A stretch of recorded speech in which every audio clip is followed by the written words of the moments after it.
Good morning. Recently, my soul proposed a hypothetical question. It asked me, would I take steroids again? Even though at the moment I can't afford steroids at the moment, but it asked me, would I take steroids again given the opportunity? And I says, yeah, yes, I would. No bother at all. I'd definitely take steroids again because it breaks through the genetic plateau. And if I'm going to train, I'm going to reach a genetic plateau, which I haven't reached just yet, but I'm going to reach a genetic plateau and I like to break through that and continue to make progress. That's the whole point of my training, is to continuously make progress, to evolve. So I said I would take steroids again, and I said, well, regardless of how about the fact I said that you could get arthritis in your hands again, or you could get an enlarging prostate again, you possibly be killing yourself. And I says, yeah, but I don't give a fuck. I says, like, have we not spent years now at this stage overcoming the fear of death and changing my relationship with death and accepting death as a part of life? And that nothing really dies, it just transforms from one state to another. And I said, as I said before, my very existence is questionable. Whether I even exist is questionable. But that's a deep philosophical question. But I said, so basically, no, I don't fear that. I don't mind. I will take steroids again because I think it's conducive to the evolutionary process. And I said, it furthers my development, and I said I don't fear death. I'd rather continue to evolve and to live while I'm here and live to the absolute maximum and get the best out of life and just be grateful for the experience. And then the other night, because I don't watch so much philosophy videos anymore, and I don't read so much philosophy anymore because I'm more or less getting my philosophy from thinking from myself and applying what I've learned to life and seeking to understand life. And I get a lot of philosophy now from art. I say art is the highest form of abstraction because everything comes from the one source. So the other night I was here, went up, spent most of my money on food, lentils, rice, vegetables, that sort of thing, and cooked food for myself for the week. And I had a small amount of money left, and my soul said to me, go up and buy a packet of fags. And I says, I will, yeah. I said, I'm not drinking so much now, but I will. I'll have a cigarette and I'll do a bit of philosophy. So I went up and got a packet of fags. Five lev 40. That's €2.70. I'll come back to that in a second. In Ireland, a packet of fags is over €14, but I'll come back to that in a minute. I just want to talk about my use for the cigarettes. So not only do I enjoy a cigarette, I don't smoke so many. I have that since today is Sunday. I have that since Friday. I gave away one or two. I still have a good few left, so I don't smoke that much. I just smoke because it helps me. Altered states are conducive to the evolution of the species. It improves your consciousness. And then I'll come to it in a minute. Steroids, as I say, improve my ability to make me bigger, stronger, faster. I can create myself by whatever means necessary. And yes, there is consequences to this. And when I was said, like, well, you could possibly die, I just replied, I don't give a fuck. So I said, we'll watch a film. And lately, I've been watching a lot of samurai films and learning about Eastern culture because it's given me a better understanding of Buddhism, which initially I always used to say that Buddhism and Stoicism, they don't conflate at all. And now I'm starting to learn that they actually, they do conflate a lot more than I actually thought. But what they're trying to conflate is their interpretation of Stoicism and their interpretation of Buddhism. But I think the big problem is that they don't understand Buddhism or Stoicism because I don't believe that they practice them fully, but rather seek to monetize them and dilute them so that they're more, they appeal to the masses. But again, if we seek to understand everything with reason, because they don't think, it becomes a Trojan horse. It more or less like it's a sort of an introduction to Stoicism and an introduction to Buddhism, but yet from there, rather than trying to teach traditional Stoicism, modern Stoicism would be an introduction to Stoicism. And then when you realise that this doesn't work, maybe you can seek to start to understand traditional Stoicism, which does actually work because it's an understanding of nature of which you are a part and cannot be separate from. And you start to focus more on what is within your control, because very much like they try to tell you what is within your control, but yet they tell you they'd like you to focus on basically an ethical doctrine, what they think is right. So it's not for you to decide what is right, it's for them to decide what is right and tell you what is right and tell you how to behave and tell you how to act, which makes it a religion. Making it an ethical doctrine makes it a religion. Now, neither Buddhism nor Stoicism were ethical doctrines, they were philosophies.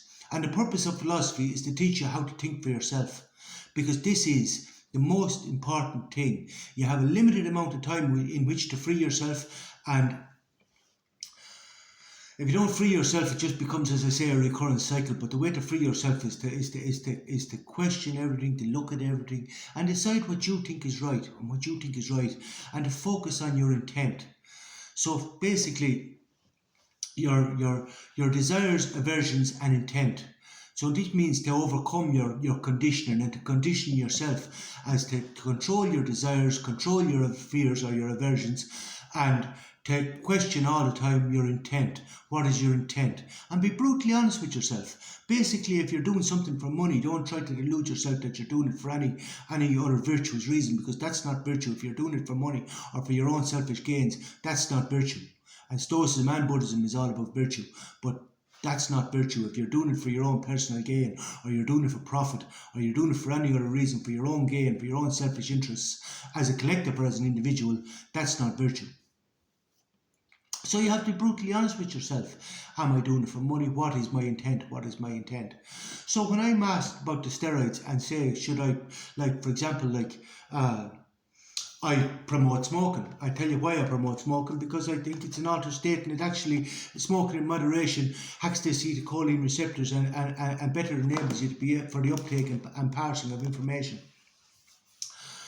So everything, as I say, is how you use it, So then I was watching this samurai film the other night, and the lad wanted to learn the most important, he wanted to learn a certain technique that to finish his opponent, that this most important technique that he had to learn in order to defeat his opponent. And he could not learn this technique, and the master, the teacher, was telling him, you're missing one vital element, and it's for you to figure out what that element is. I can't tell you, you have to figure out what that element is. Basically, you have to think for yourself. So he was there fighting the master, being constantly defeated, and he said, what is that element? What is that element? I'm not afraid to die. I've overcome the fear of death. I'm not afraid to die. So it's not the fear of death that's inhibiting me. What is inhibiting me? And then he came to the realization as that his life has value too. And he said, my life has value too. And then the master said to him, yes, now you have it. It's the will to live. The will to live is the important element that you're missing, is the will to live. And I said to myself, my God, that's profound. And I had my journal with me and I wrote this down, the will to live. Because this is a primary basic instinct. And as I used to think before, it's about overcoming the primary basic instincts, the instinctual drives. But it's not about overcoming these instinctual drives or doing away with these instinctual drives. This is not conducive to the evolutionary process. It's about learning to control these instinctual drives, learning how to use these instinctual drives for virtue, but learning how to use these instinctual drives. But these instinctual drives are very important. And it's what's been done away with, like, for example, what they label as toxic masculinity and everything else. In a weak society, which we now have Nietzsche's Last Man, as a result of the weak being in power for the last 2 millennia and creating their own hierarchical systems and hierarchical structures and imposing their morality in order to protect their own selfish interests. We now have a state where we want to nearly outlaw. We want to socially engineer out all the instinctual drives, but at the same time, the instinctual drives are what motivate these people, such as greed and lust in a lot of cases, but greed mainly. Greed is what motivates a lot of these people.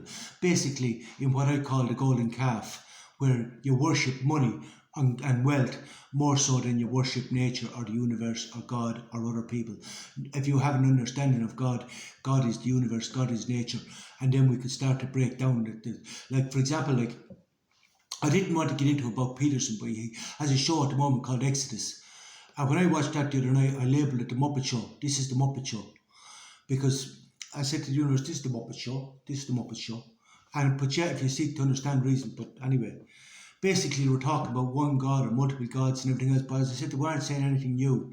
But if you want to start thinking about something new, you have to start applying the knowledge that we've learned since these philosophies, and stand on the shoulders of giants and take everything from the past philosophies, everything from philosophy, from the Greek philosophy and the Roman philosophy, and apply an understanding of physics and an understanding of science. So rather than creating an opposite, we have an interpenetration of opposites. An interpenetration of opposites then give you a better understanding of life.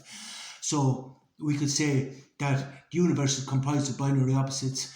With nature, which is the same, one and the same. So nature, God, and the universe are one and the same, are comprised of binary opposites, which would be two extremes of the same thing. Now that same thing then, so we could say God and the devil, which is two. It's not that God is not a concept, but we have a concept of God. And this is the first thing you have to establish. What is your concept of God? We have to define our terms before we can have a discussion. And then what is your concept of the devil? But we could say they're two extremes of the same thing. And between each binary, we have a broad spectrum of 50 shades of grey. In other words, we have multiple gods, but depending on our concept of a god, but we'd have multiple gods. For example, Marcus Aurelius' wife Faustina was deified. She was a god, and this is so by the Roman concept. This is a god, and I go by the Roman concept. So there's multiple gods. That's just to clarify my position on this.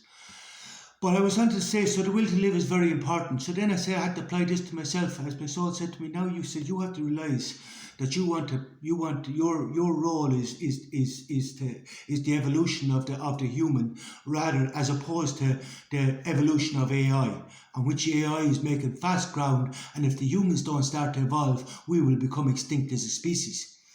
Now, the fastest way, when I'm looking at the Japanese films and the Chinese films, I noticed that they were onto this years and years ago. This was the purpose of philosophy, was they trained hard, they excelled in various disciplines, they became master swordsmen, master martial artsmen. But it's all about mind and body, and improving both over centuries, over several lifetimes, through epigenetics, but the evolution of the species. So they didn't concentrate so much on material things as they did nature, respect for life, and the evolution of the body, improving the body and the mind. In other words, and then for the last 2 millennia we had a change. The weak came to power, did away with the shogun, did away with all the concentration on improving the human species, and concentrated very much on AI and the evolution of we're evolving, but we're not evolving. AI is evolving, and technology is evolving. So I want to balance this out. This is because nature always balances itself. And so what I said before was they have achieved a higher state of consciousness through years and years of meditation. But you can catch up on this by using, say, psychedelics, different drugs that are given to us by nature in order to improve our consciousness. But by outlawing these drugs and imposing our morality on these drugs, we are oppressing virtue. We are slowing our own development. We are inhibiting our own development and our own evolution.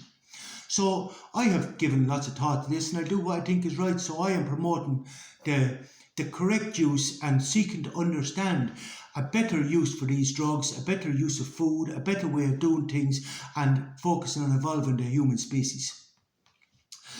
But so where was I? Yeah, so it's on our use of the drugs and our use of the steroids. So I said to myself, yes. So now I factor in the will to live, and I said to myself, my life is important too, because I have things to do, and I can't very well do these things if I'm dead, can I? So we have to find a sweet spot between these. We have to find a sweet spot. And I say it's not about not doing the steroids, but what I'm going to do is I'm going to learn from my experience, because all our if we look at life at the moment, I say there has been no mistakes, and we don't point the finger at anybody, say you made a mistake, that was wrong, that was right. I say there has been no mistakes, because people don't think at all. What we have is experience, and use this experience then to build on this experience, and use this experience to improve. So basically I'm going to focus on mitigating the consequences, but by eating a high antioxidant diet, and cycling the steroids, and using my experience to evolve. I may go, my time's up.